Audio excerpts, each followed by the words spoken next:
Afternoon everyone. आज हम लोग जीएस पेपर 3 डिस्कस करने वाले हैं। यूपीएससी मेंस अभी लगभग 1 घंटे पहले यूपीएससी मेंस का जीएस पेपर 3 खत्म हुआ है, तो उसका एक क्विक एनालिसिस करेंगे इस सेशन में। जीएस पेपर 3 में इकोनॉमी का पोर्शन जो है वो विकास सर डील करेंगे। इकोनॉमी और एग्रीकल्चर के जो क्वेश्चन हैं, अभी आपको क्वेश्चन का डिस्ट्रीब्यूशन भी दिखाएंगे कि इकोनॉमी और एग्रीकल्चर से कितने क्वेश्चन है, जो आपका साइंस टेक का सेक्शन है और एनवायरमेंट का सेक्शन है वहां से कितने क्वेश्चन है। तो एक अंडरस्टैंडिंग आपको मिल जाएगी कि किस पोर्शन का कितना वेटेज है। और जो साइंस टेक और एनवायरमेंट वाला पोर्शन है वो निर्मल सर आपको बताएंगे, उनके क्वेश्चंस का क्विक एनालिसिस। तो एक बढ़िया इंफॉर्मेटिव सेशन होने वाला है। बट इससे पहले कि सब्जेक्ट वाइज हम लोग देखें कि कितने क्वेश्चंस आए और उनमें क्या अप्रोच होना चाहिए, कुछ बेसिक अंडरस्टैंडिंग हम लोग देख लेते हैं अपनी। तो देखो, एक तो जो इकोनॉमी के क्वेश्चन आए हैं वो है 6। अच्छा, इकोनॉमी और एग्रीकल्चर अलग अलग करके कह रहा हूं मैं। अगर इकोनॉमी और एग्रीकल्चर दोनों क्लब कर दें तब there are 9 questions all together. अभी कौन सा क्वेश्चन नंबर है वो भी अभी बताता हूं मैं आपको। तो 6 क्वेश्चन प्योरली इंडियन इकोनॉमी से, 3 question from agriculture. Science tech का बढ़िया वेटेज है, आप देखेंगे 4 क्वेश्चन है यहाँ से और 3 क्वेश्चन एनवायरमेंट से है। ठीक, तो ये लगभग डिस्ट्रीब्यूशन है। आप एक बार सब्जेक्ट वाइज आपको मैं क्वेश्चन नंबर वाइज दिखाऊं अगर, तो इंडियन इकोनॉमी डेवलपमेंट जो है उससे क्वेश्चन नंबर 1 एचडीआई से रिलेटेड क्वेश्चन है, और HDI is a very common very popular topic. Question number 2 आप देखेंगे प्रोटेक्शनिज्म से रिलेटेड है।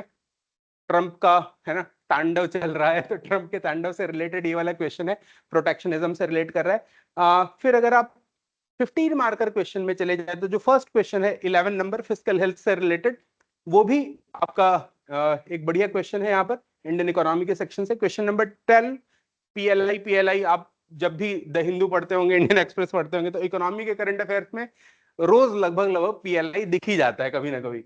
ठीक, तो पीएलआई पर एक क्वेश्चन आया विच वाज क्वाइट एविडेंट, आना ही था। Food processing industry, because manufacturing को बूस्ट की बात हम लोग कर रहे हैं, एंड फूड प्रोसेसिंग और टेक्सटाइल ये दो ऐसे इंडस्ट्री है जो लेबर इंटेंसिव इंडस्ट्री है, जॉब क्रिएशन ज्यादा होगा। और जब आरबीआई ने रेपो रेट कम किया तो उससे आप समझ ही गए होंगे कि इकोनॉमी की कंडीशन कैसी चल रही है। तो इकोनॉमी की कंडीशन जब भी ऐसी हो उस समय गवर्नमेंट का ऑटोमेटिकली जो है फोकस है वो शिफ्ट हो जाता है लेबर इंटेंसिव इंडस्ट्री पर। तो फूड प्रोसेसिंग पर यहाँ पर एक बढ़िया क्वेश्चन है। फिर semiconductor mission, you might have seen everyone is talking about semiconductor. Semiconductor ही लगभग आप 2-3 चीजें हैं जो ग्लोबल जियोपॉलिटिक्स को ड्राइव कर रही हैं आजकल, उसमें से एक सेमीकंडक्टर है। जितने भी इलेक्ट्रॉनिक्स यूज करते हो आप और हम सब, है ना, उसमें सब में सेमीकंडक्टर है। तो सेमीकंडक्टर पर एक बढ़िया क्वेश्चन है, चैलेंजेस और फीचर्स से डील कर रहा है, क्वेश्चन नंबर 16। तो क्वेश्चन नंबर 1, 2, 11, 12, 14 और 16 ये आपके प्योर इकोनॉमी के क्वेश्चन है। इधर आप देखोगे एग्रीकल्चर से 4 क्वेश्चन आपको देखने को मिलेंगे, क्वेश्चन नंबर 3, 4, 13 और 15। क्वेश्चन नंबर 3 जो है वो factors influencing high value crops की बात कर रहा है। 4 जो है वो सप्लाई चेन मैनेजमेंट की बात कर रहा है, एग्री कमोडिटीज में supply chain management. Question number 13 ground water depletion है, इसको आप एग्रीकल्चर में भी रख सकते हैं, डिजास्टर मैनेजमेंट या एनवायरमेंट के पॉइंट ऑफ व्यू से भी देख सकते हैं। और इधर आपका है nano technology in agriculture. Science tech और एनवायरमेंट अगर दोनों को एक जगह पर रखें तो 6 क्वेश्चन यहां से निकल रहे हैं। क्वेश्चन नंबर 5, क्वेश्चन नंबर 6, 7, 8 और 17 जो है वो mining as a environmental hazard की बात कर रहा है। हाँ, 17 वही क्वेश्चन है। और फिर क्वेश्चन नंबर 18 जो आपका क्लाइमेट से डील कर रहा है। अभी जब मैं पूरा एनालिसिस आपको बताऊंगा तो बेसिकली यही बात मैं आपको कहना भी चाह रहा था। अगर ओवरऑल एनालिसिस देखें इस क्वेश्चन पेपर का, तो ओवरऑल एनालिसिस में आप देखेंगे कि लगभग 60% जो पेपर है वो दो चीजों के अराउंड रिवॉल्व कर रहा है। पहला इकोनॉमी और दूसरा जो है वो पोर्शन है हमारा साइंस का। 60% लगभग अप्रोक्सीमेटली। थोड़ा सा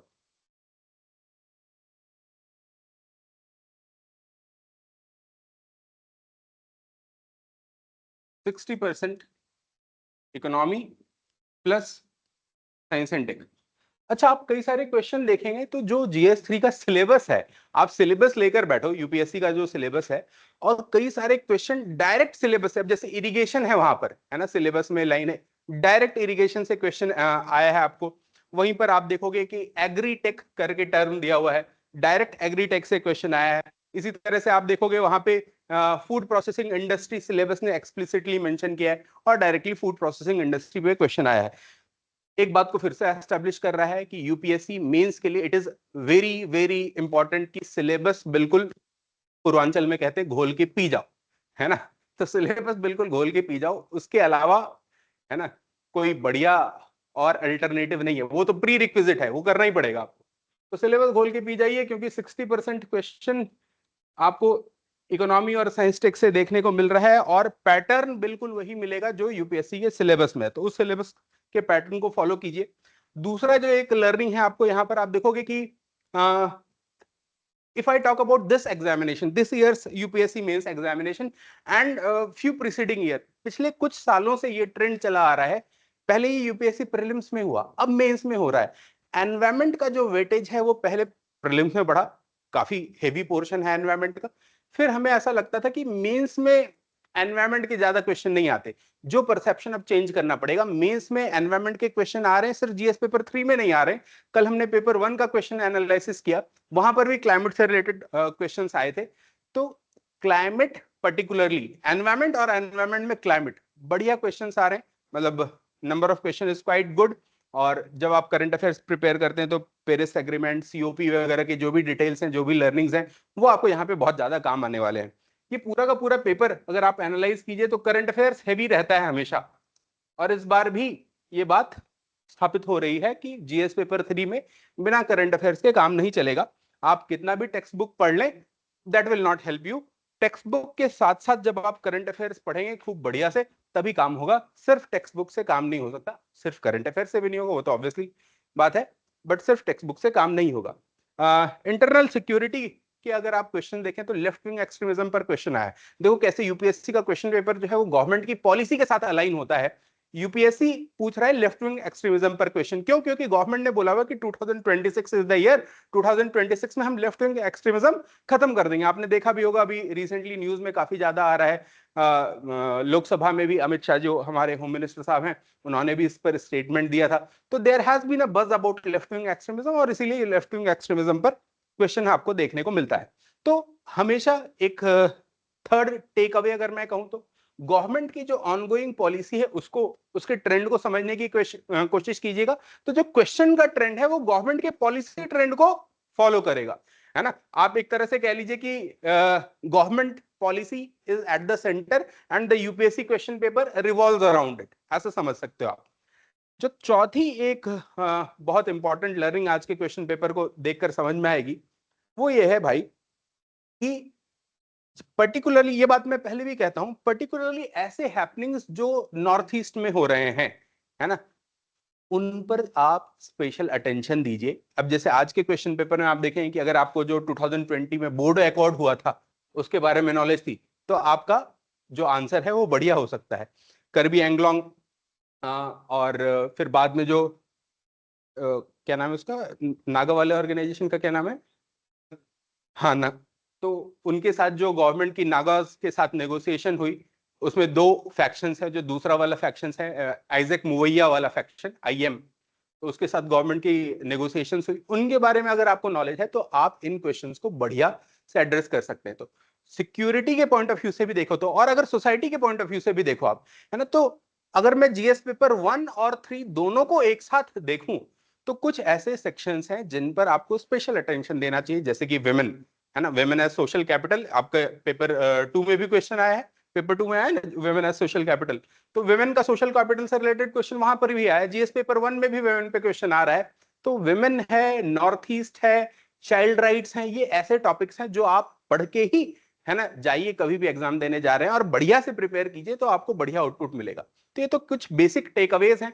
अब सब्जेक्ट वाइज, क्वेश्चन वाइज आपको विकास सर और निर्मल सर एनालाइज करवाएंगे, और एक क्विक एनालिसिस होगा, बहुत ज्यादा डिटेल में हम बात नहीं करें। बट हाँ, आपको तीन चीजें समझ में आएंगी इस सेशन के बाद। एक, कि क्वेश्चन को किस बैकग्राउंड में पूछा गया, क्या कंटेक्स्ट है, किस कंटेक्स्ट में क्वेश्चन पूछा जा रहा है, number 1।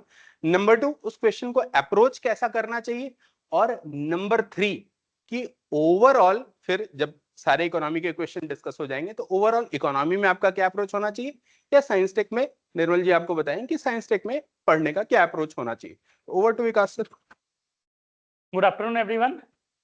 Thank you to Durgesh sir कि उन्होंने आपको इतने अच्छे से पहले पूरे इस पेपर का पूरा एनालिसिस बताया।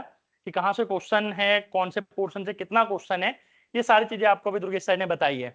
तो मैं अभी सबसे पहले आपको इकोनॉमिक्स से क्वेश्चन डिस्कस कर रहा हूँ। हम इसको बहुत ज्यादा डिटेल में नहीं, लेकिन हाँ क्या किस पॉइंट होने चाहिए थे, किस पॉइंट्स के अकॉर्डिंग हमारा आंसर जो है किस पॉइंट पर इवॉल्व करना चाहिए था, हम अभी ये करने के लिए जा रहे हैं।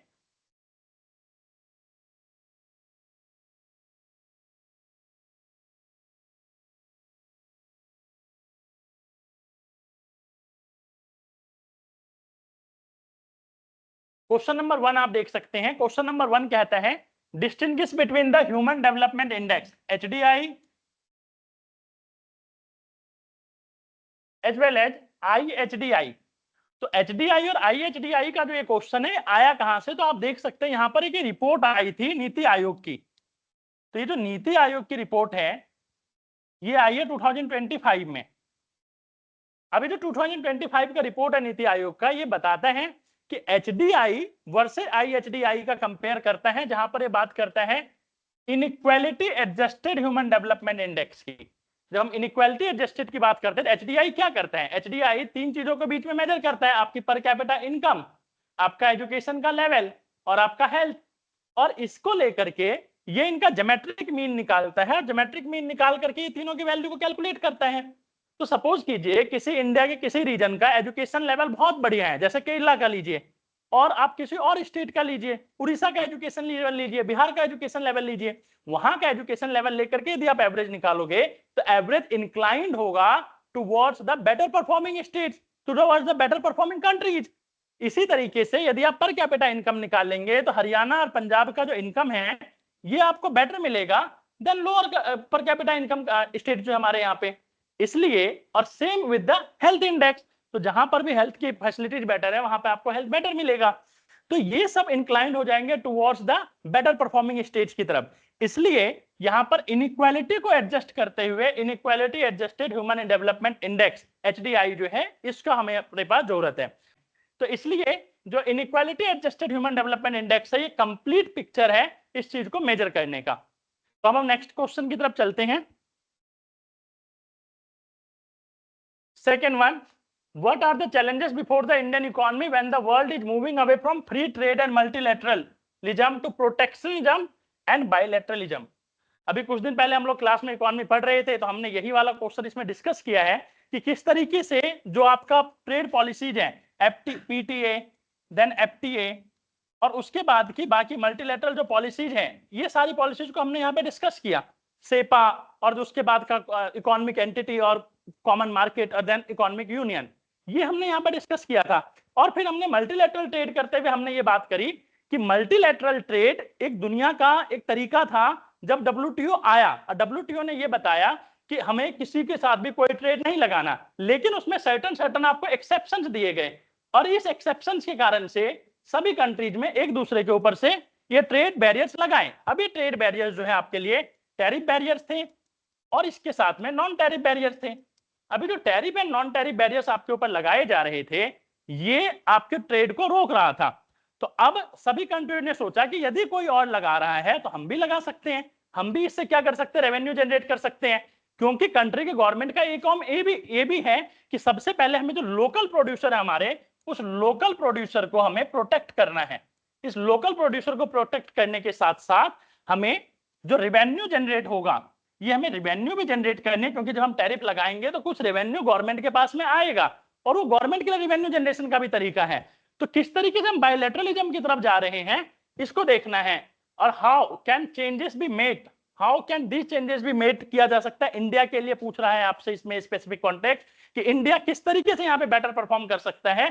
तो आपको जो है यहाँ पर ये बताना पड़ेगा कि इंडिया डाइवर्सिफाई कर सकता है। जब मैं डाइवर्सिफाई की बात करता हूं तो मेरा मतलब है दो चीजों से, diversify to country and diversify in the products. तो जब हम प्रोडक्ट्स एंड कंट्री दोनों को जब हम डाइवर्सिफाई कर लेते हैं तो हमारे पास एक बेटर हमारे पास सप्लाई चेन में हम इनको बेच सकते हैं, बेटर तरीकों से हम इसको एक्सपोर्ट कर सकते हैं दूसरी कंट्री को। दूसरी सबसे बड़ी बात है क्वालिटी। अब हमारे जो गुड्स बाकी देशों में रुकते हैं कई सारे कंट्रीज में, वो इसलिए नहीं रुकते वेस्टर्न कंट्रीज में कि हम पे टैरिफ लग रहा है या कुछ और हो रहा है, क्योंकि हमारे यहाँ गुड्स लेबर इंटेंसिव गुड्स है और लेबर इंटेंसिव गुड्स सस्ते होते हैं। वो रुकते हैं क्वालिटी के कारण से, वो रुकते हैं एनवायरमेंट क्लियरेंस के कारण से। अब ये जो एनवायरमेंट क्लियरेंस है, जो क्वालिटी है, इसको हम बेटर कर लें तो क्या हमारा प्रोडक्शन, हमारा जो एक्सपोर्ट है वो नहीं बढ़ सकता? तो हम किस तरीके से इस बायलैटरलिज्म में भी बेटर तरीका कर सकते हैं, हमें ये देखने की जरूरत है। India is not the member of RCEP, तो इंडिया ने आरसीईपी साइन नहीं किया, तो इंडिया के पास उस तरीके का ट्रेड रूट नहीं है उन देशों में बेचने का, उस तरीके के बेनिफिट्स नहीं है। लेकिन इंडिया आसियान के साथ है, अभी जो आसियान के साथ है, आसियान की एक एक कंट्री के साथ अलग से डील कर सकता है। इस तरीके से इंडिया का जो ट्रेड है वो वहां पे बढ़ सकता है। तो ये क्वेश्चन को अभी हम रोकते हैं, अब चलते हैं नेक्स्ट क्वेश्चन की तरफ। तो अगला क्वेश्चन है हमारा, explain the factors influencing the decisions of the farmers on the selection of high value crops in India. जब हम हाई वैल्यू क्रॉप्स की बात करते हैं तो हमारा क्रॉप का मतलब ये है कि पर कैपिटा और पर इंटेंसिव यूनिट जो है, इंटेंसिव यूनिट जो हम प्रोडक्शन में लगाते हैं, उस इंटेंसिव यूनिट पे हमें बेटर रिटर्न मिलना चाहिए। हमारा रिटर्न पहले से बहुत ज्यादा होना चाहिए, तब जाकर के हमारा प्रॉफिट यहां पर होगा। तो हाई वैल्यू क्रॉप जैसे स्ट्रॉबेरी का प्रोडक्शन, अभी जो स्ट्रॉबेरी का प्रोडक्शन है यहां पर बहुत ज्यादा बेनिफिट होता है। आपने कॉटन के प्रोडक्शन की बात करनी होगी कि कॉटन इंडिया में one of the highly giving benefit giving the product है for the farmers. High value crops है इंडिया में ये, जो आपको कम जगह में कम लागत लगा करके, सीधी भाषा में बोले तो कम कॉस्ट के साथ बेटर रिटर्न, तो लो कॉस्ट बेटर बेनिफिट जो है आपको यहाँ पे हाई वैल्यू क्रॉप में मिलता है। अब ये फैक्टर्स है जो इन्फ्लुएंसिंग करता है डिसीजन ऑफ द फार्मर। तो एक तो सबसे पहला फैक्टर है, अब आपसे ये नहीं पूछा है कि कौन सा पॉजिटिव है कौन सा नेगेटिव है, आपसे फैक्टर्स पूछे जा रहे हैं, तो आपको यहाँ पर सीधा सीधा फैक्टर्स बताने हैं। वो पॉजिटिव भी हो सकते हैं, वो नेगेटिव भी हो सकते हैं। तो पहला फैक्टर्स होगा आपका यहाँ पे प्रॉफिट। तो जो प्रॉफिट जब दिखाई देगा तभी तो कोई किसान उसमें जाएगा, और बिना प्रॉफिट के तो वहां पर कोई जाने नहीं वाला। सेकेंड है मार्केट एक्सेस। अब किसी चीज की मार्केट ही नहीं है, आप उसको बना करके कहां बेचेंगे? आपके पास सप्लाई चेन नहीं है उस चीज की। अगला क्वेश्चन हमारा सप्लाई चेन से रिलेटेड है। तो सप्लाई चेन नहीं है, उसके लिए मंडी अवेलेबल नहीं है, उसके लिए मार्केट नहीं है, या आजकल का नया तरीका ऑनलाइन तरीके से आप उसको नहीं बेच पा रहे हैं, तो उस चीज का प्रोडक्शन आप क्यों करेंगे? और एज ए फार्मर वो आपके लिए बहुत ज्यादा बेनिफिट नहीं देने वाला। तीसरी बात है इसमें क्लाइमेटिक कंडीशन, जिसको हम कहते हैं एग्रो क्लाइमेटिक कंडीशन। अभी जो एग्रो क्लाइमेटिक कंडीशन है, that should be that agriculture, that production, that crop should be suitable agriculturally, that should be climatically suitable होना चाहिए उस रीजन में। यदि वो क्लाइमेटिकली सुटेबल नहीं है तो आप नहीं करोगे। अब आप बिहार में और वेस्ट बंगाल में आप आकर के टी की खेती करने लग जाए, कॉटन की खेती करने लग जाए, तो क्लाइमेटिकली आप सुटेबल नहीं है। तो जब आप क्लाइमेटिकली सुटेबल नहीं है तो आप किस तरीके से उसका प्रोडक्शन करेंगे और कहां पर आप उसको बेचेंगे? इसके बाद है एक्सपोर्ट अपॉर्चुनिटीज। अभी जो एक्सपोर्ट अपॉर्चुनिटीज हैं हाई वैल्यू क्रॉप में, एक है फॉक्सनट, मखाना। वन डिस्ट्रिक्ट वन प्रोडक्ट के अंदर बिहार में अभी अभी इसको शामिल किया गया है बहुत सारे जिलों में, दरभंगा, मधुबनी, अररिया, सुपौल, सहरसा, ये हाई वैल्यू क्रॉप का एग्जांपल है। वहां पर उनको बोला गया है वन डिस्ट्रिक्ट वन प्रोडक्ट में कि आपका हम यहां पर ही जो इंडिया में पूरी खपत है वो हो जाएगी, जो बचेगा हम उसको सरप्लस करके बेचेंगे। जब बेचेंगे तो वहां पर आपके पास एक्सपोर्ट के आपको बेनिफिट्स दिखाई दे रहे हैं। जब आप एक्सपोर्ट करेंगे तो दो चीजों में बेनिफिट होगा, पहला फार्मर्स को हायर रेट में मिलेगा, और दूसरा फॉरेन करेंसी रिजर्व इंडिया का बेनिफिट होगा। तो इस तरीके की जो क्रॉप है। इसके बाद रिस्क फैक्टर्स, जो नया क्रॉप्स हैं जो आज तक फार्मर्स ने उगाया नहीं है, वो हमेशा रिस्क न्यूट्रल होना चाहता है, वो ये देखना चाहता है, वो रिस्क अवर्स होता है कि वो रिस्क नहीं लेना है मुझे, क्योंकि यदि नुकसान हो गया तो हमारे यहाँ पे छोटे फार्मर्स हैं, हमारे यहाँ पे मार्जिनलाइज्ड स्मॉल हेक्टेयर फार्मर है। हमने इकोनॉमिक्स में पढ़ा है कि 87% जो हमारे यहाँ पे फार्मर्स है ये स्मॉल एंड मार्जिनलाइज्ड फार्मर्स है, उनकी जो लैंड होल्डिंग वो स्मॉल एंड मार्जिनलाइज्ड है। ये कैसे होगा फिर इनका? तो जो इनके रिस्क फैक्टर्स हैं वो जो है यहाँ पर ठीक होना चाहिए। ठीक है, तो ये वाला क्वेश्चन हमारा तीसरा, इस चीज को हम लेकर के करेंगे। और अगला next question is elaborate the scope and significance of supply chain management in agricultural commodity. तो आपसे सिर्फ एससीएम नहीं पूछा है, आपसे पूछा गया है supply chain management in agriculture with respect to the agricultural commodity. तो सप्लाई चेन मैनेजमेंट होता क्या है? सबसे पहला सप्लाई चेन का मतलब है जैसे ही फार्मर्स ने कोई प्रोडक्ट तैयार किया, इस प्रोडक्ट का कंज्यूमर तक का जो पहुंचने का पूरा प्रोसेस है, ये पूरा प्रोसेस सप्लाई चेन मैनेजमेंट है। तो कोऑर्डिनेटेड फ्लो ऑफ प्रोडक्ट साथ में आपके पास इंफॉर्मेशन हो, जहां पर आपके पास में कंप्लीट इंफॉर्मेशन हो टुवर्ड्स द मार्केट। तो यदि किसान को मार्केट के बारे में नॉलेज नहीं है तो कैसे बेचेगा? यदि उसको ट्रांसपोर्टेशन के बारे में नॉलेज नहीं है, कैसे लेकर के जाना है, तो वो कैसे बेचेगा? यदि वो अवेयर नहीं है towards the government policy, example के लिए जो हमारा एमएसपी है, इस एमएसपी पे आप जो एपीएमसी एक्ट है, इसमें आप मंडी में जाकर के आप बेच सकते हैं, जिसपे आपको एपीएमसी में जिसमें बेचना अलाउड है। तो अब बहुत सारे किसान है हमारे यहाँ पे जो मार्जिनलाइज किसान है, छोटे किसान है, जिनके पास एक्सेस टू द इंफ्रास्ट्रक्चर नहीं है, access to the roads, connectivity नहीं है, एक्सेस टू द ट्रैक्टर नहीं है जिसपे ले जाकर के सामान को बेचेंगे। तो उन लोगों का, उन किसानों को सप्लाई चेन मैनेजमेंट में कैसे बेनिफिट मिलेगा, हमें ये देखने की जरूरत है। इन सब के साथ में यहाँ पर फाइनेंस है, बिना फाइनेंस के हाउ, कैसे ये लोग सामान ले जाएंगे, किन चीजों पर ले जाएंगे, इसलिए फाइनेंस बहुत जरूरी है। स्कोप क्या है इसका? स्कोप है इसका कि यदि प्रोडक्शन बहुत बढ़िया हुआ है और प्रोडक्शन के साथ साथ सिर्फ प्रोडक्शन का होना काफी नहीं है, उसका कंज्यूमर तक पहुंचना इंपॉर्टेंट है। अब ये जो कंज्यूमर तक पहुंचे, इसको जब इंश्योर किया जाएगा तो इनका पर कैपिटा इनकम, जो आप बात करते हैं फार्मर्स की इनकम डबल करने की, वो फार्मर का इनकम डबल कैसे होगा विदाउट पर कैपिटा इनकम ग्रोइंग इनकी, फार्मर्स की। तो जब आप अशोक दलवाई कमेटी की रिपोर्ट की बात करते हैं, अशोक दलवाई कमेटी ने कहा कि हम फार्मर्स की इनकम को डबल कर देंगे, 2022 तक हमें करना चाहिए, गवर्नमेंट ने रिकमेंडेशन लागू कर दी, 2022 बीत गया, डबल नहीं हो पाया। तो हमें इस चीज को देखने की जरूरत है यहाँ पे। और इसमें किसको हमें एपीएमसी को इसमें इन्वॉल्व कीजिए। एपीएमसी को इन्वॉल्व करने के बाद रिटेलर, एक्सपोर्टर्स, फार्मर्स, आपने फार्म बिल का विरोध सुना था कि आप फार्म बिल में आपने फार्मर्स को इंक्लूड नहीं किया, तो बिना फार्मर्स को इंक्लूड किए ये जो स्कोप है इसका वो कंप्लीट नहीं हो सकता सप्लाई चेन मैनेजमेंट का। अब इसकी जरूरत क्या है, सिग्निफिकेंस क्या है? तो इसका जरूरत में सबसे पहला है सिग्निफिकेंस में, इन इंडिया ये डेटा है एग्रीकल्चर मिनिस्ट्री का कि पोस्ट हार्वेस्ट 25 to 30% जो प्रोडक्ट्स है वो हमारे वेस्ट हो जाते हैं, एग्रीकल्चर प्रोडक्ट्स 25 to 30% जो वेस्ट हो रहा है, ये आपका वेस्ट रिडक्शन होगा। जब आपका वेस्ट रिडक्शन होगा तो बेटर यूटिलाइजेशन होगा प्रोडक्ट का।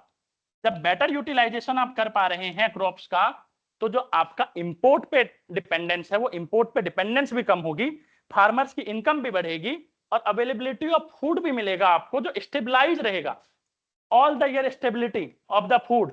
आपको पता है इंडिया में गरीबी का लेवल, इंडिया में भुखमरी का लेवल कितना है, इंडिया में इनइक्वालिटी का लेवल कितना है, पॉवर्टी का। अब आपके पास ये सप्लाई चेन मैनेजमेंट बेटर नहीं होने के कारण से बहुत सारा सामान एफसीआई के गोदामों में रखे होने के कारण से सड़ जाते हैं, खराब हो जाते हैं। किस तरीके से उसका सिग्निफिकेंस है आपको इस क्वेश्चन में ये बताना है। और साथ में यदि सप्लाई चेन मैनेजमेंट बहुत बेटर होगा तो एक्सपोर्ट कॉम्पिटिटिवनेस बढ़ेगा। ये जो एक्सपोर्ट कॉम्पिटिटिवनेस है ये आपके लिए डबल इनकम करने का काम करेगा, या आपके लिए इनकम ग्रो का काम करेगा। और इसके साथ साथ जो आप क्रॉप का डाइवर्सिफिकेशन कर पाएंगे, क्योंकि अब आपको पता है कि आपके पास मार्केट अवेलेबल है, अब उसको बेटर तरीके से उसको आप सप्लाई चेन का आप यूटिलाइजेशन कर सकते हैं। इसके बाद जो क्वेश्चन है हमारा क्वेश्चन नंबर 5, ये अभी जो है निर्मल सर बताएंगे। हम चलते हैं इकोनॉमिक्स से क्वेश्चन नंबर 11 पे। Explaining the fiscal index that can be used as a tool for assessing of fiscal performance of India, in what way would it encourage the states to adopt prudent and sustainable fiscal policies? तो सबसे पहले explain करना है कि FHI होता क्या है, सबसे पहले हमें ये बताना है। इसके बाद उसको ये टूल बताना है कि किस तरीके से बेटर है, और इनकरेज टू स्टेट्स, क्यों इनकरेज करना है स्टेट्स को कि वो इसको अडॉप्ट करें फॉर बेटर यूटिलाइजेशन और better management of their fiscal health. तो भैया फिस्कल हेल्थ इंडेक्स 2025 का नीति आयोग के द्वारा रिलीज हुआ था, और जो ये रिलीज हुआ है फिस्कल हेल्थ इंडेक्स, इसमें आपको ये बताया जाता है कि आपको सिर्फ अपना पर कैपिटा जीएसडीपी नहीं देखना, जो पर कैपिटा आपका स्टेट डोमेस्टिक प्रोडक्ट है वो नहीं देखना है, आपको सिर्फ अपना GSDP gross state domestic product नहीं देखना है, आपको सिर्फ अपना रेवेन्यू डेफिसिट नहीं देखना है। तो देखना क्या है, आपके स्टेट का डेप्ट कितना है, आपके स्टेट के ऊपर लोन कितना बकाया है, आपकी डेप्ट सस्टेनेबिलिटी कितनी है, आप उसको सस्टेन कर सकते या नहीं। मतलब आपके पास इतना एसेट्स है कि आपकी इतनी इनकम हो रही है कि जितना कर्जा आपने लिया है वो अब चुका पाओ। अपने यहाँ पर एक बात कहते हैं कि जितनी चादर हो उतनी ही पैर फैलानी चाहिए। अब इन स्टेट्स ने यदि कर्जा बहुत ज्यादा ले लिया है और चुकाने के लिए है नहीं, पैसा नहीं है, तो डेब्ट सस्टेनेबल नहीं हुआ। तो डेब्ट सस्टेनेबिलिटी कितनी है, उस स्टेट की डेमोग्राफी क्या है, इस डेमोग्राफी डेब्ट सस्टेनेबिलिटी, डेफिसिट क्या है, डेफिसिट के साथ इसमें जीएसडीपी कितना है, इन सबको इंक्लूड करके जब हम देखेंगे तो हमारा आएगा फिस्कल हेल्थ इंडेक्स की एक स्टेट का फिस्कल हेल्थ क्या है। आपको यदि आपने रिपोर्ट नहीं पढ़ी है तो आपको नहीं पता है कि इसका आंसर क्या है। इसका आंसर है पहले नंबर पे ओडिशा। अब ये जो ओडिशा आंसर है, ये ओडिशा फिस्कल हेल्थ इंडेक्स में 2025 में पहले नंबर पे है, क्योंकि उसने लोन नहीं लिया है, उसने डेब्ट नहीं लिया है। तो डेब्ट सस्टेनेबल स्टेट से हैं तो उनका फिस्कल हेल्थ बेटर है, कल उनको काम करना होगा कोई तो बेटर तरीके से कर सकते हैं। तो जो फिस्कली एम्पावर्ड है, तो फिस्कली एम्पावर्ड ये स्टेट्स जब बेटर तरीके से काम कर सकते हैं तो हमें ये देखने की जरूरत है कि इसमें और हम किस तरीके से बेटर कर सकते हैं। In what way would it encourage the state to adopt prudent and sustainable fiscal policy. अब यदि किसी स्टेट्स को लोन लेना है तो आपको ये पता होना चाहिए कि आपके पास डेब्ट सस्टेनेबिलिटी है या नहीं है। किसी स्टेट्स को यदि फिस्कल हेल्थ इंडेक्स उसका बेटर होगा तो बेटर तरीके से कैपिटल एक्सपेंडिचर कर सकता है, वो बेटर तरीके से रेवेन्यू एक्सपेंडिचर कर सकता है। क्योंकि यदि आप रेवेन्यू एक्सपेंडिचर में पैसा लगाए जा रहे हो, आपके पास कैपिटल के लिए कुछ भी नहीं है, तो आपका स्टेट का जो डेब्ट है वो सस्टेन नहीं करेगा, आपके स्टेट का फिस्कल हेल्थ सस्टेन नहीं करेगा। इसलिए ये इंकरेज करता है स्टेट्स को कि किस तरीके से हमें बेटर करना है और फिस्कल हेल्थ इंडेक्स हमारा क्यों बेटर होना चाहिए। नेक्स्ट क्वेश्चन है हमारा, discuss the rational for the PLI scheme, production linked incentive scheme, and then what are its achievements. अभी तक इसने क्या अचीव किया है, and in what way can the functioning and outcomes of the scheme improved, कैसे इसका improve किया जा सकता है। तो सबसे पहले जब हम इसका देखते हैं, डिस्कस द रैशनल, तो इसका रैशनल क्या है कि हम जो है पीएलआई में बहुत सारे हमारे ऐसे प्रोडक्ट्स हैं, हमारी 14 industry production linked incentive scheme में है, 13 थी पहले, बाद में इसमें एक और ऐड कर दिया गया, तो इसमें 14 जो है हमारी इंडस्ट्री है।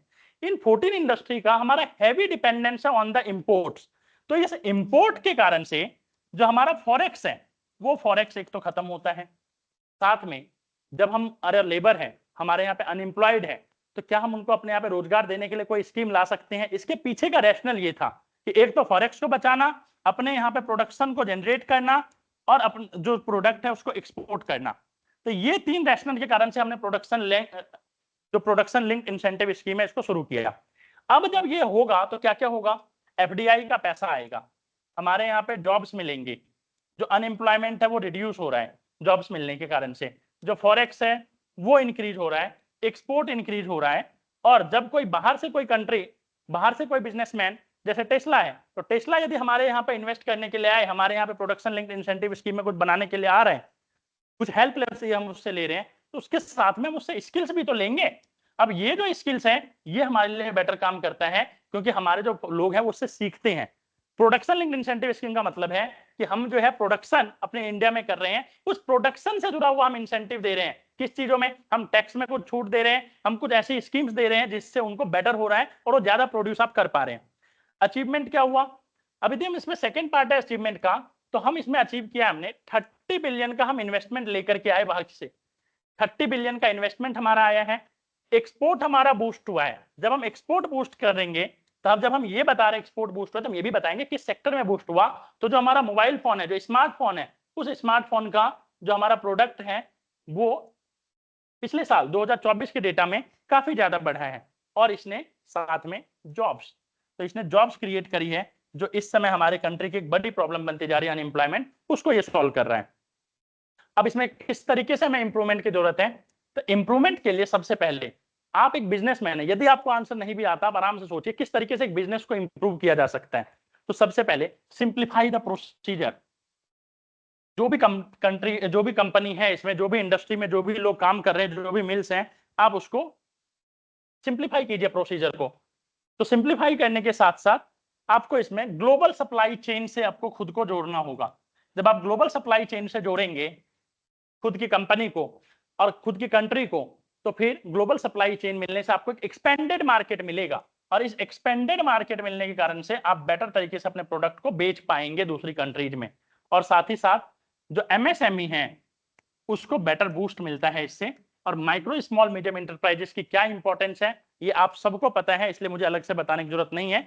साथ में रिसर्च एंड डेवलपमेंट पे फोकस करने की जरूरत है इसको इंप्रूव करने के लिए, तो R&D पे काम करने की जरूरत है to export to increase this. ये क्वेश्चन हमारा हो गया है। अब नेक्स्ट क्वेश्चन की तरफ। Next question is examine the scope of food processing industries in India, elaborate. तो सबसे पहले स्कोप बताना है food processing of in industry, then the measures taken by the government in the food processing industry for generating employment opportunity. तो government ने क्या measures लिए हैं आपको ये भी बताना है और साथ में इसका स्कोप बताना है। तो फूड प्रोसेसिंग इंडस्ट्री क्या काम करता है, सबसे पहले हमें तो ये पता होना चाहिए। तो ये हमारा जो एग्रीकल्चर प्रोडक्ट है, जो हमारा फूड है, जो हमारा क्रॉप्स है, उस एग्रीकल्चर प्रोडक्ट को ये मशीन के हेल्प से या किसी और हेल्प से उसको प्रोसेस करके उसको खाने के लिए तैयार करता है। अब जब वो खाने के लिए तैयार होता है उसको डायरेक्ट रॉ भी खाया जा सकता है, लेकिन एक बेटर तरीके से जब वो तैयार होता है, तो जैसे आलू का आप चिप्स बना रहे हैं, जैसे आप कुछ और का मक्के का आप लेकर के उसका पॉपकॉर्न बना करके आप उसको बेच रहे हैं, ये फूड प्रोसेसिंग इंडस्ट्रीज है और ये आपके जो सेल्फ लाइफ है उसको इंक्रीज करता है, जो आपका वेस्टेज है उसको ये कम करता है।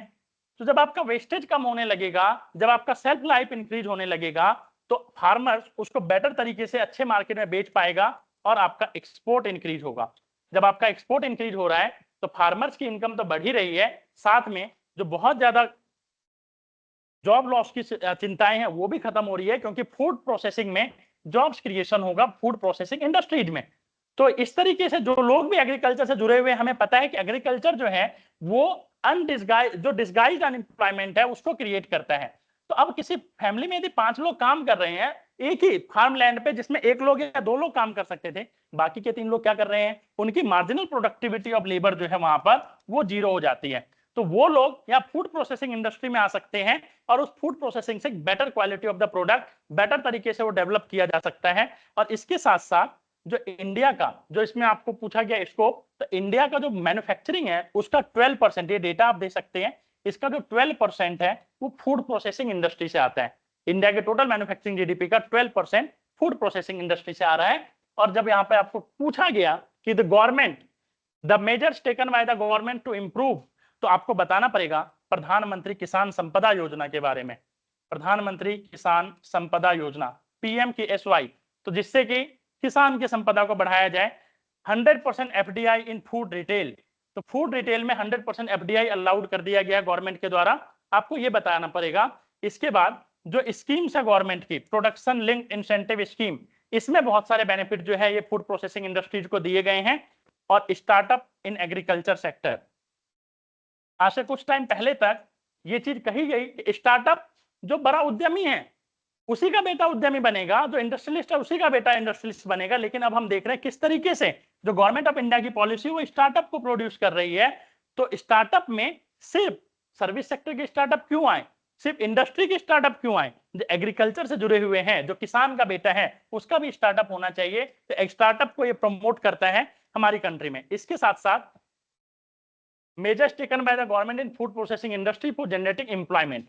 अब जो एम्प्लॉयमेंट जनरेशन का प्रोग्राम है, इस एम्प्लॉयमेंट जनरेशन के प्रोग्राम में लेबर इंटेंसिव सेक्टर, जो लेबर इंटेंसिव सेक्टर है उसको प्रमोट करने के लिए टेक्सटाइल प्रोडक्शन, वुमेन्स वर्कफोर्स का पार्टिसिपेशन, वुमेन वर्कफोर्स, जो आपको पता है कि इंडिया में जो डेवलपमेंट है वुमेन लेड डेवलपमेंट हम कहते हैं। जब वुमेन लेड डेवलपमेंट की बात करते हैं, डेवलपमेंट के प्रोसेस में तो वुमेन की जरूरत है, लेकिन जब हम इंडस्ट्री में बात करते हैं तो इंडस्ट्री में वुमेन नहीं है। अब ये जब इंडस्ट्री में वुमेन नहीं है, जब फीमेल्स नहीं है, तो फिर किस तरीके से जो कंप्लीट, जब हम कहते हैं लास्ट माइल डेवलपमेंट, जो लास्ट माइल लोग हैं, जो marginalize section of the society है, उनका डेवलपमेंट होना चाहिए, वुमेन का एम्पावरमेंट होना चाहिए, क्योंकि जब इकोनॉमिक एम्पावरमेंट होगा तो उससे सोशल और बाकी एम्पावरमेंट आते हैं। तो इस तरीके से आपको इस आंसर को बताना है। एक बात इसमें और बताना है कि expand the employ entrepreneurship, expand entrepreneurship opportunity. तो एंटरप्रेन्योरशिप की जो अपॉर्चुनिटी है वो यहां पर कनेक्ट होता है फूड प्रोसेसिंग इंडस्ट्री के थ्रू। तो आपको इसमें ये भी बताना है। तो 250 वर्ड का आंसर है, तो इस तरीके से आप अपने आंसर को कंप्लीट कर सकते हैं इसमें। नेक्स्ट क्वेश्चन है, India aims to become a semiconductor manufacturing hub. तो इंडिया एम करता है मैन्युफैक्चरिंग हब बनने का। What are the challenges faced by the semiconductor industry in India. Mention the salient future of India semiconductor mission. तो आपको यहाँ पर एक तो सबसे पहले ये बताना है सेमीकंडक्टर इंडस्ट्री क्या होती है। तो व्हाट इज सेमीकंडक्टर इंडस्ट्री, तो सेमीकंडक्टर क्या होता है, इसका क्या रोल है, और साथ में फिर इसका चैलेंजेस। तो ये जो आप चैलेंजेस बताएंगे और साथ में आप इसका mention the salient future of Indian semiconductor mission, तो इसका जो ऑब्जेक्टिव्स हैं, ऑब्जेक्टिव के साथ जो इसका फीचर्स हैं, कैरेक्टरिस्टिक्स हैं, आपको ये बताना है इंडियन सेमीकंडक्टर मिशन का। तो सबसे पहले जो सेमीकंडक्टर मिशन है वो आप यहां से शुरू कर सकते हैं कि it is the backbone of modern industry. आप कुछ भी बना लीजिए आज इलेक्ट्रिकल इक्विपमेंट, आपको सेमीकंडक्टर तो चाहिए ही चाहिए। जब सेमीकंडक्टर चाहिए तो सेमीकंडक्टर के लिए आपको ये पॉलिसीज आपने लेकर के आए हो, तो लेकिन ये जो चैलेंजेस आपसे पूछा गया है, तो ये एक कैपिटल इंटेंसिव इंडस्ट्री है।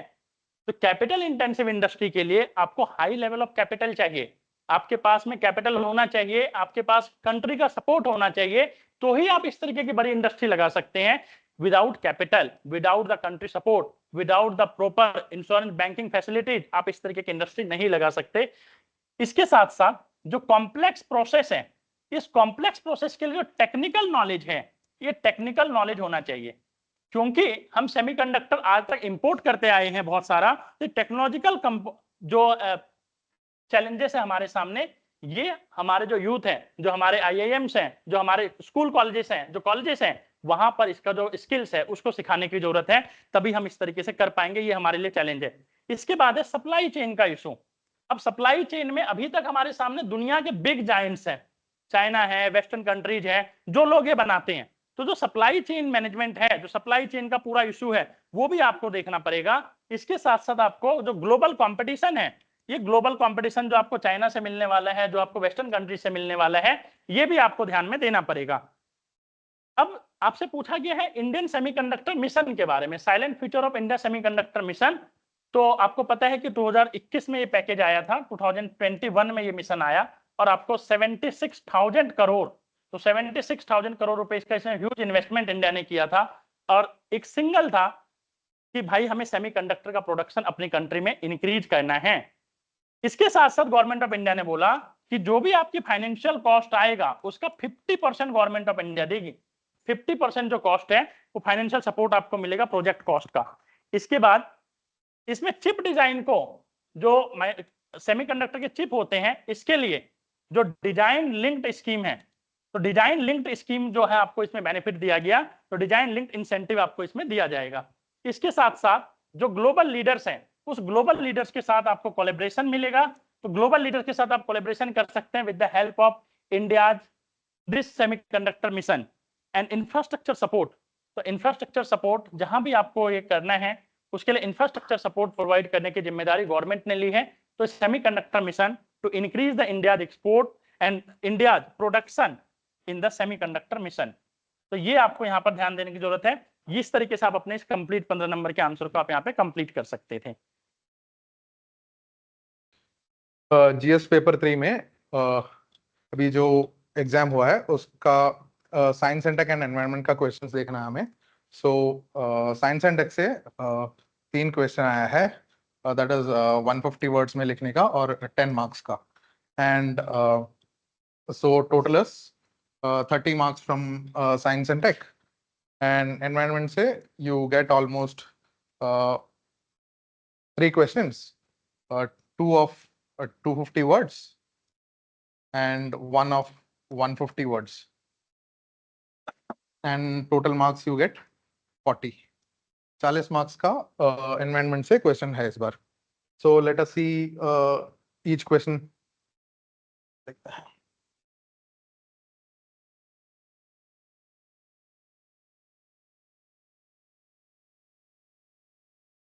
The first question that we have to deal with was related to the fusion energy like it is the first question, and it says the fusion energy program in India has steadily evolved over the past few decades, and mention India's contribution to the International Fusion Energy Project, International Thermonuclear Energy Experimental Reactor (ITER).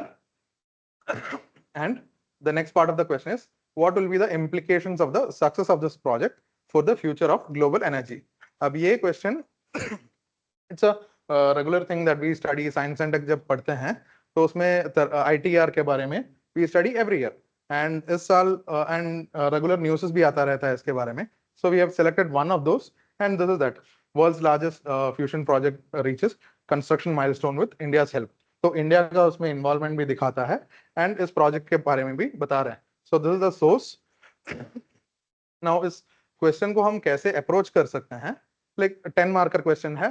So we'll introduction में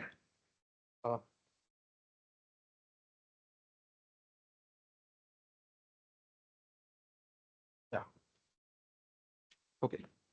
सो इसके intro में like we can start with what is fusion energy. Fusion energy क्या है, इसका what are the related technologies, how fusion energy is, और इसका India का relevance या इंपॉर्टेंस के बारे में बोल सकते हैं. एंड इंडिया इसमें वेयर इंडिया ये प्लाज्मा रिलेटेड टेक्नोलॉजी में कहाँ इंडिया में कौन सा रिसर्च चल रहा है. And you can also say it is the same reaction that happens in the sun. ऐसे there are different approaches to do it in the intro. ऐसे you can come 1 or 2 sentences में, 1 या 2 sentences में intro को complete करना है. And next part of हम जब बॉडी की तरफ आएंगे, body of the answer, so you can divide it into 2 parts. 2 part में डिवाइड कर सकते हैं. First part would be India's contribution to ITR. ITR में इंडिया का कंट्रीब्यूशन कहां तक है, what are the sections India is working on. India is cryostat mein working, like India is working on cryostat here, and India is also working on shielding of this ITR. So ye sub part will deal with in the first part. So you need at least 3 to 4 points here. And the second part of this question would be, what would be the implication of success of this project. Abhi that would be the second part of this answer. तो इसमें you can write की first you can also take, ये second part में global approach भी हो सकता है, and India specific, India के लिए भी क्या यूज हो सकता है, व्हाट आर द, ये सक्सेस होने पे इंडिया के लिए what are the benefit that India gets. अब ग्लोबली व्हेन वी टॉक, इसमें वी कैन से कि अबंडेंट एनर्जी मिल रहा है, एनर्जी सिक्योरिटी, हर कंट्री के एनर्जी सिक्योरिटी चैलेंजेस को ये मिटिगेट कर रहा है. देन देयर इज एनवायरनमेंट से रिलेटेड कार्बन फ्री एनर्जी है. So those kind of things can be addressed in the second part. And lastly, while coming to the conclusion, जब हम conclusion में आ रहे हैं, you can say कि when you conclude,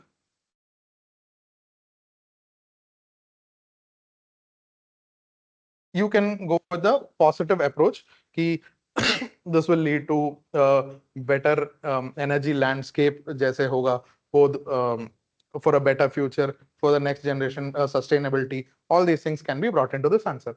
So it's I would say it is more or less easy answer to write if you know what it is. जिसमें आपको content पता है, if you know what these things are, it is an easy question to answer. And difficulty level is like easy to medium में आएगा this question. So let us move on to the next one.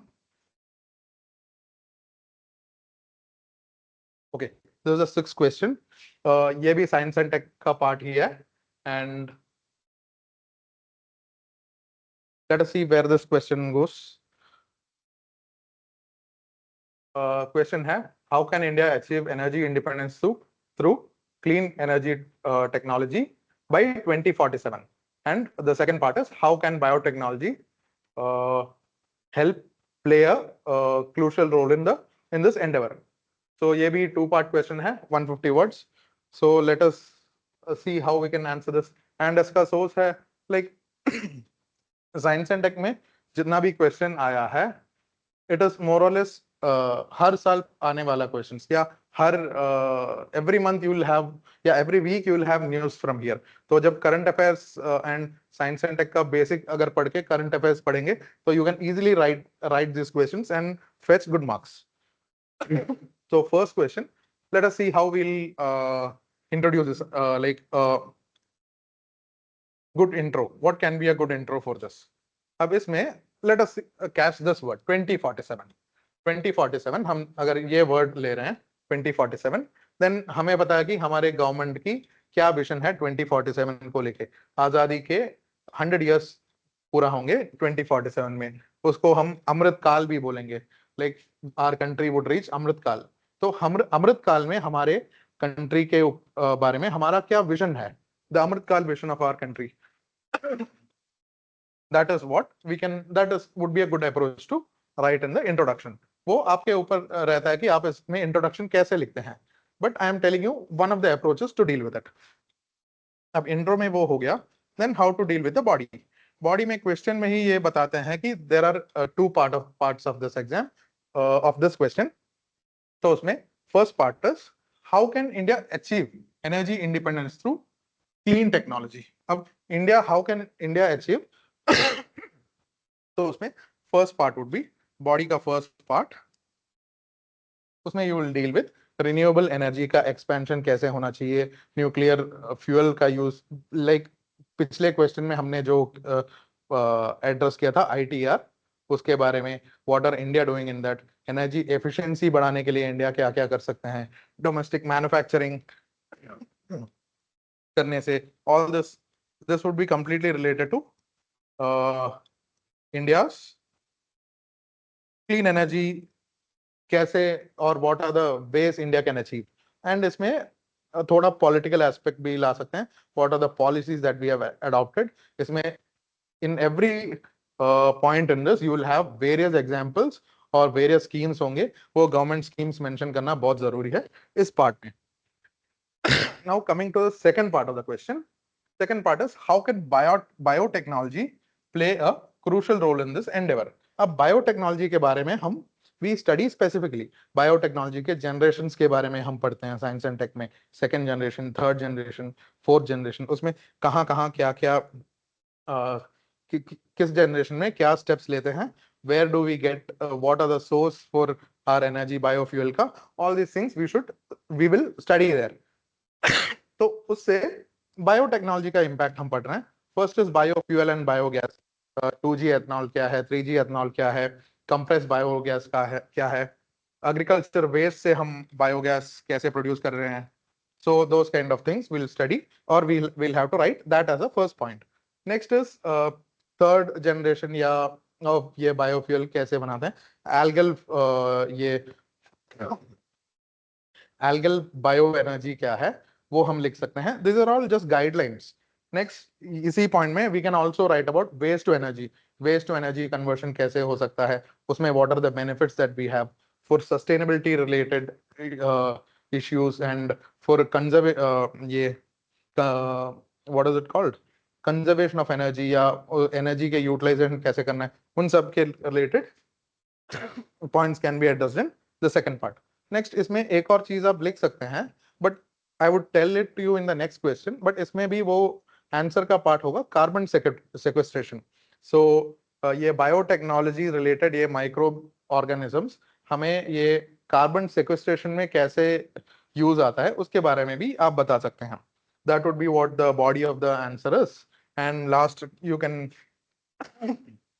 write a good conclusion by saying कि biotechnology can bridge the sustainability और हमारे development के बीच में जो challenges आता है उसको biotechnology can be a bridge between them। So that is a good approach to deal with this question। So that is that। Now let us see the next question।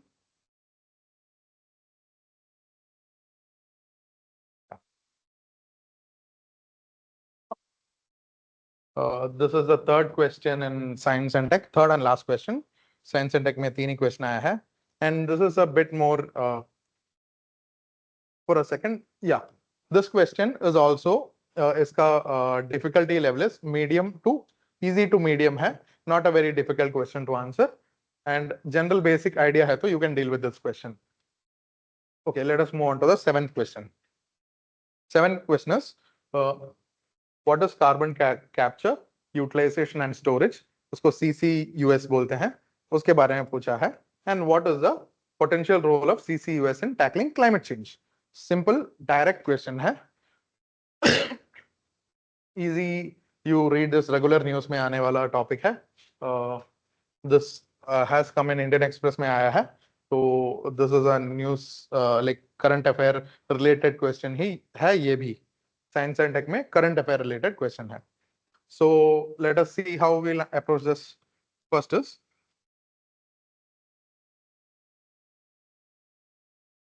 हम when we are dealing in intro में what would we write is we would define what CCUS is. CCUS को हम define कर लेंगे. If you know what CCUS is, you can define it and वो ही हमारा intro बनता है. And we can say कि कार्बन या कार्बन डाइऑक्साइड को कैप्चर करने के लिए it's a technology that we use and it can be used most effectively at point sources में ज़्यादा effectively capture होता है. And फिर इसमें that would be our basic introduction. You introduce what is CCUS क्या है, that is what you do here. अब हम when we come to the body of the answer, it would be like first we'll write what are components of CCUS. CCUS में 4 components होता है. First is capture, transportation, utilization and storage. तो इसके बारे में you will have only 150 words का question है. You will have to either make a diagram or representative diagram or mention it in points. That is how you can deal in that. अब body का second part when we address it, what is it is the potential role that CCUS can play in tackling climate change. It is same as the previous question का जो second part हमने जैसे लिखा था वही approach हमें यहाँ भी लेना है. This is a really easy question. इसमें emission reduction होता है ये कार्बन कैप्चर या sequestration टेक्नोलॉजी से नेट जीरो. ये हमारा टारगेट्स फुलफिल करने के लिए ये आसान करता है. emissions कम करने के लिए it helps us. एनर्जी मतलब क्या बोलते हैं energy transition to move into a sustainable energy में ट्रांसिशन करने के लिए उधर भी हमारा हेल्प करता है क्योंकि ये कार्बन कैप्चर से वी आर आल्सो गेटिंग थोड़ा energy utilisation also we are doing. So वो हम we can also mention that here in the second part of the body. That is where we address the potential of CCUS. And last उसका economic potential क्या है that can be addressed here. And then coming to the conclusion. Conclusion is like हमारे you can approach this की for India to achieve our Paris climate ये Paris agreement के targets achieve करने के लिए this can be an enabler ऐसे technologies can be utilized. So that is what this answer is. इसी के साथ हमारा science and tech section का जो भी important questions है that has been addressed. Now let us see environment का. There are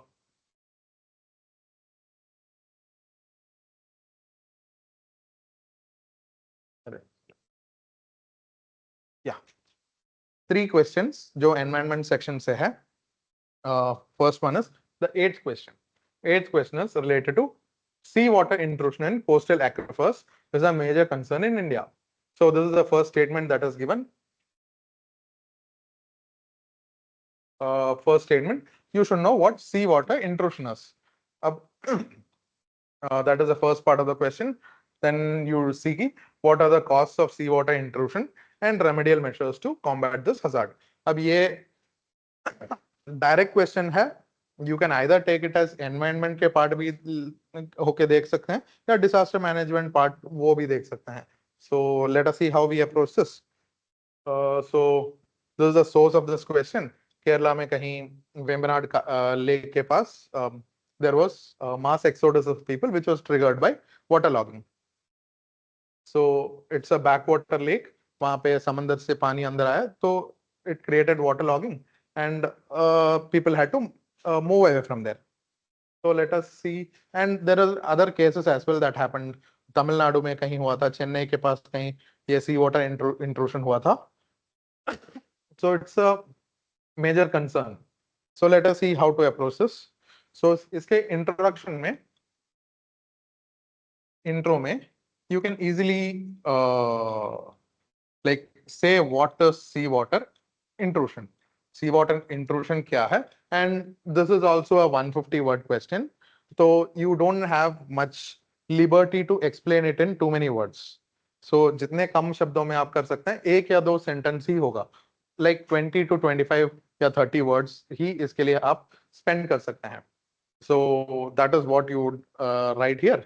And you can also see कि लाइक कोस्टली कहाँ पे, कोस्टल एरिया में कौन से स्टेट में ज्यादा होता है, गुजरात में ज्यादा होता है, कर्नाटक, केरल, तमिलनाडु. सो you can also mention the coastal areas. Now इसके बॉडी जब हम लिखेंगे, we'll see what are the two parts, like body in two parts, matlab one or two. So first would be major concerns in India. Body ka first part would be here, and second part would be here, costs of intrusion and remedial measures. इस सबको मिला के हम second part में लिखेंगे, and then we would come to the conclusion. So causes क्या लिखेंगे?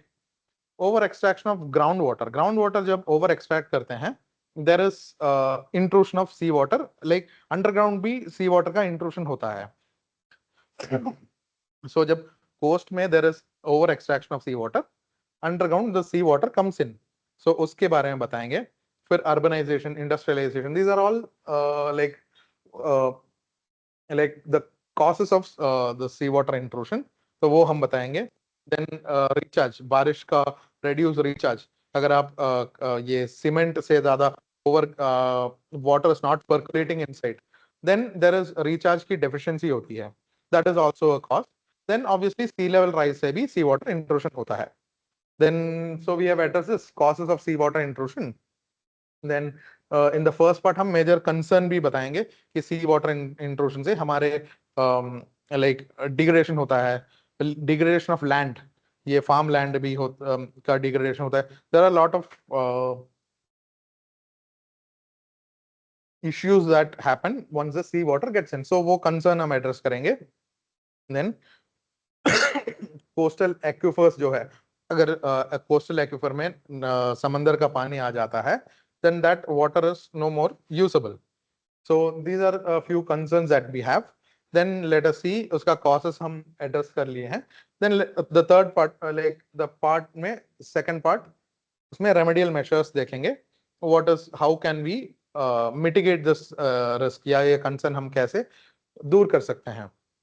First would be artificial recharge techniques use कर सकते हैं. अगर if sea level is rising, we can have sea surface artificial barriers that can be utilized, and desalination and ऐसे plants की desalination plants रख सकते हैं which can desalinate sea water and then release it as unsaline water या non-saline water. And remedial measures में you can also include कि social या society को involve करेंगे, political ये will होना चाहिए. Those kind of measures can also be approached, also be written for this question. And last is coming to the conclusion of this answer. You must say कि water is one of the like primary resource that is needed for sustaining life.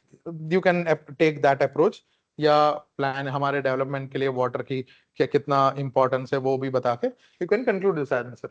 And this is according to me an easy question, easy to medium, and can be written like very easily. Doesn't have to work much on this, not a difficult question to answer.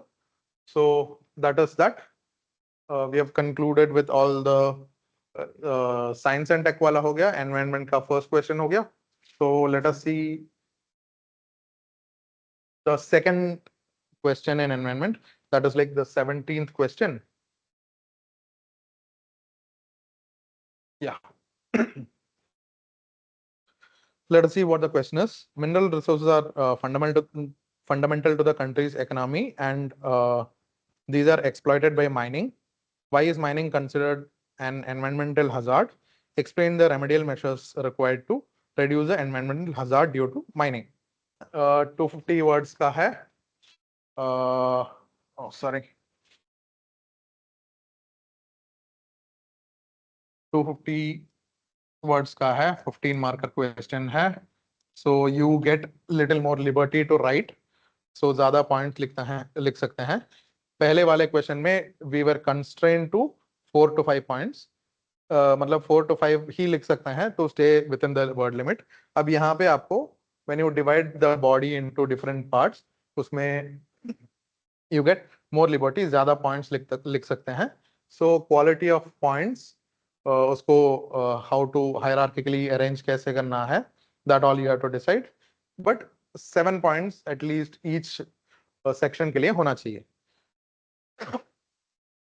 So let us see how we deal with this question. First introduction में the same thing, mineral resource वो हमारे industrial growth के लिए, infrastructure के लिए, energy requirements के लिए, इन सब के लिए कितना इंपॉर्टेंट है वो बताएंगे. Then how is mining a major environmental hazard, वो कैसे है we'll see. We'll have to mention examples as well.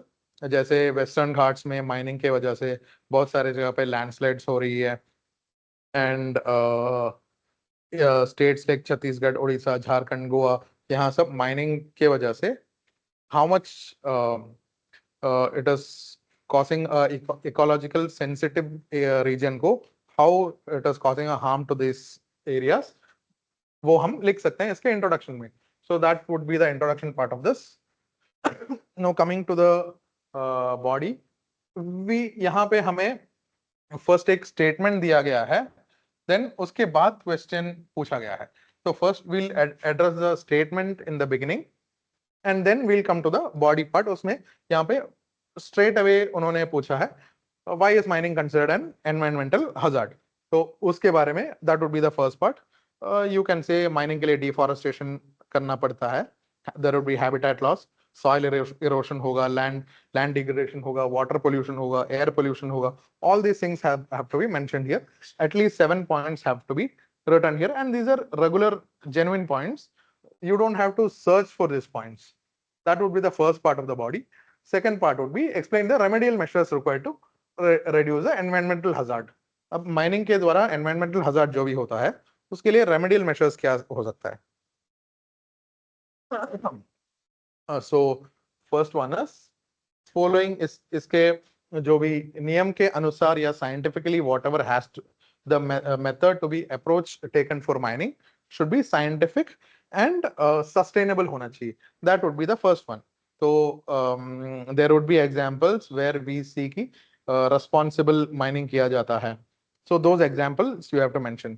Then there should be mining करने के बाद जो एरिया बचता है, those kind of mines should be reclaimed. वहां पे afforestation programs चलाना चाहिए. Those kind of things should be mentioned in the second point. Then mining के, because there is mining, there is a lot of water pollution. So water pollution को address करने के लिए what we do is water management. We will have to run water management programs. उसको like उसका examples हमें बताना पड़ेगा. So that is one. Then pollution, air pollution control का मेजर्स करना चाहिए, मेजर्स लेना चाहिए. Then next is we'll have to mention इसमें जो भी रेगुलेटरी फ्रेमवर्क्स है, लाइक एनवायरमेंट प्रोटेक्शन एक्ट है, फॉरेस्ट कंजर्वेशन एक्ट है, mines and minerals development and regulation act है, ऑल दीज एक्ट्स, एंड उससे what are the restrictions that these acts put on mining. Yes, we will have to address here. These are the remedial measures. And last जो regular points होता है, community involvement होना चाहिए. Those kind of points should be mentioned. Then coming to the conclusion of this, like how can we conclude this answer? We can take an approach की mining or resources is a necessary thing for development, quality of life या standard of living, ये सब improve करने के लिए mining is a necessary thing. But उसके साथ साथ we need sustainability. We have to have sustainable mining. So we whatever we must have a balanced policy towards it. Technological innovations लाना चाहिए इस field में, and there must be strict adherence to policies, government regulations. That is one way we can write the conclusion for this question. So this would be medium to slightly difficulty level, उतना ज़्यादा नहीं है, straightforward question है. This is mining is something that we study here, and जितना ज़्यादा example आप इस question में दे सकते हैं उतना better होगा. Like wherever mining has led to accidents, like Western Ghats is a major example here. आप जैसे कस्तूरी रंगन रिपोर्ट है या गाडगिल कमेटी रिपोर्ट है, वो सब आप इस क्वेश्चन में मेंशन करेंगे तो it will be good. So that is that. Now we have the last question in environment, and this is a pure environment ये related complete environment के syllabus वाला question है, and उसमें current affair related question है. The question states, write a review on India's climate commitments under Paris Agreement and mention how these have been further strengthened in COP26. और उसका second part of the question is, in this direction, how has the first nationally determined contribution intended by India been updated in 2022? Now they are asking 2022 में India ने जो अपना NDC update किया है उसके steps पूछ रहे हैं. ये पेरिस एग्रीमेंट में COP15 में इंडिया ने क्या किया, what are the commitments that India had made and how it has been updated in COP26. So this is just a purely ये economic हम जो ये COP के बारे में पढ़ते हैं उसका related question है, completely within our scope of writing. अब why has this question come us? Because COP29 has taken place recently. मतलब 2024 में हुआ था, उसका happened in 2 phases. So उसके बारे में न्यूज़ आया था and वहां से हमें ये क्वेश्चन आता है. So let us see how we can address this question. First introduction में you may have to mention, directly पूछा है what is Paris Agreement. Paris Agreement में इंडिया का कमिटमेंट क्या है. So intro में you can say Paris Agreement में Paris Agreement के बारे में you can write what is its relevance क्या है वो बता सकते हैं. Then coming हम 250 words question है, you can write 2 to 3 sentences about it. That is the only liberty that you have in introduction. Coming to the body के first part would be India's climate commitments under Paris Agreement. Paris Agreement में India ने क्या क्या commit, and here I forgot one thing. यहाँ पे Paris Agreement में we have to mention कि हमारा target क्या है, by कौन सा year, by which year we have to restrict it to 2 degrees या 1.5 डिग्री तक, कौन से साल तक हमने ये कमिटमेंट लिया है कि टारगेट्स क्या है. So those kind of things you have to mention. वो only when you read this thing, Paris Agreement पढ़े हो, वो याद है, तभी आप ये mention कर सकते हैं. So revision is really important. So Paris Agreement के बारे में you can write a beautiful introduction there. And उसमें ये भी बोल सकते हैं कि why इंडिया का, because India is the 3rd largest emitter in the world. तो वहां पे इंडिया का क्या, इंडिया के ये कमिटमेंट्स अचीव करने से how much it can affect our climate change में कितना डिफरेंस ला सकते हैं, that is what we can say here introduction में. So it makes a good introduction there.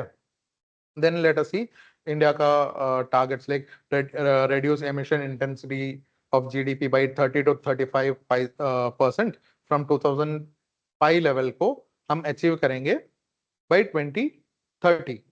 And next is 40% cumulative electric power capacity from non-fossil fuel sources by 2030. So those kind of points you will write as the first part. India's climate commitment जो है, that we'll have to write as the first part. So that must be mentioned. वो आपको याद करके you have you revision में आप जितना भी ये सब पढ़ते हैं, that has to be written in this question. So that would be the first part and it would have 4 to 5 points in this part. And अभी इसका second part हम mention करेंगे ये, how these have been further strengthened by COP26. 2021 का COP26 में Glasgow में जो summit हुआ था उसके पार्ट हम बताएंगे. उसमें हम बताएंगे कि हमारे प्रधानमंत्री जी पंचामृत के बारे में बताए हैं. That would be the second part. So second part would be COP26 और इसमें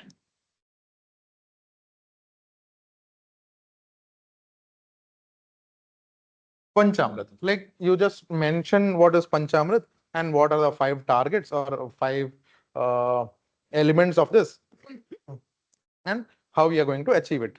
सो उसके बारे में बताना है, that would be the second part, and in body का second part, and last would be update NDC, nationally determined contribution जितना होगा वो व्हाट इज द उसका एनहांस टारगेट्स क्या है, वो टारगेट्स के बारे में बताएंगे।